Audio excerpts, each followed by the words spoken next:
Hi guys, yes, it's Alice. So welcome to another basic luto serye. So for today's video ay kung nakikita nyo naman ang ating niluto for today. So craving tayo ng pansit gisado. Kaya naman, ano pang hinihintay ko? Nagsimula na ako. So ito nga pala yung mga ingredients na aking kinailangan. Pansit canton, pork cubes, bawang sibuyas, tapos yung konting sahog natin na karne at fish ball dahil yan lang available. So ito lang yung mga gulay na meron ako. Carrots, beans, tapos yung repolyo. So ayan. Soy sauce, oyster sauce at paminta. So maiba naman tayo. So nagpakulo muna akong tubig dahil ang gulay ay gusto ko siyang i-blanch para pag kinain natin ay malutong pa rin. So papakuluan ko lang siya ng ilang minuto.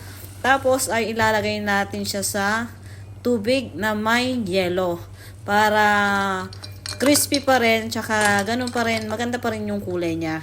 Tapos gagamit lang tayo dyan ng strainer. So same procedure, papakuluan lang natin ng ilang minuto, i-blanch lang natin siya, tapos hanguin natin siya agad para maganda pa rin yung kulay at saka yung crispiness nandyan pa rin sa ating mga gulay. So ayan, separate natin yan, tapos magsisimula na tayong mag-isa ng karne. So hindi na ako naglagay dyan ng oil dahil medyo mataba naman ang aking ginamit. So kusa na yan magmamantika. Gagawin lang natin siya ng medyo golden brown, tapos ay hahanguin na natin siya. Sa same pan, so maglagay lang tayo ng konting oil, tapos ay magisa na tayo ng bawang at sibuyas.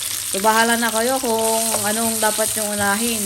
Kung bawang ba o yung sibuyas o dapat ako ba? Charot.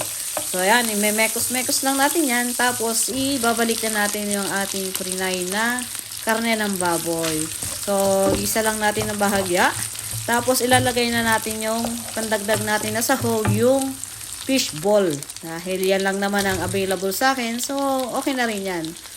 So after nga natin mag-isa ang ating mga sahog, ay pwede na tayong magsimula maglagay ng ating pampalasa. So naglagay na ako dito ng toyo, oyster sauce, at saka ng ground black pepper. So nag-add lang din ako dito ng konting tubig dahil nga pansit canton ng ating gagamitin. So kailangan natin ng konting tubig. So nag-add din ako dito ng pork cubes para mas malasa ang ating lulutuin. So, ayan naman. After nun, ay nilagay ko na yung ating pansit canton. So, inunti-unti ko muna. Iniisip ko kasi baka hindi magkasya sa pan na ginamit ko. Pero, kasya naman pala. Kaya, after ilang minuto lang, ay nilagay ko na rin yung mga gulay na brinunch natin kanina. So, kung makikita nyo naman guys, parang fresh na fresh pa rin. So, yung carrots, yung beans, at saka yung repolyo. Try nyo din sa mga pansit na luluto nyo guys. Any kind na pansit, bihon pa man yan. Subukan nyo yung ganon. I-blanch nyo muna, tapos ay bago nyo i-toppings na lang. So, yan. Ready na ang ating pansit gisado. So, matatanaw nyo naman na parang puro sahog lang. Yes! Natabunan na yung ating pansit. Pero dahil basic lang naman yan, pwede na rin kaysa wala. So alam kong natakam ko na naman kayo sa video of the day. Kaya ano pang ginagawa nyo? Magluto na rin kayo ng pansit. So pang merienda natin to guys. Let's eat!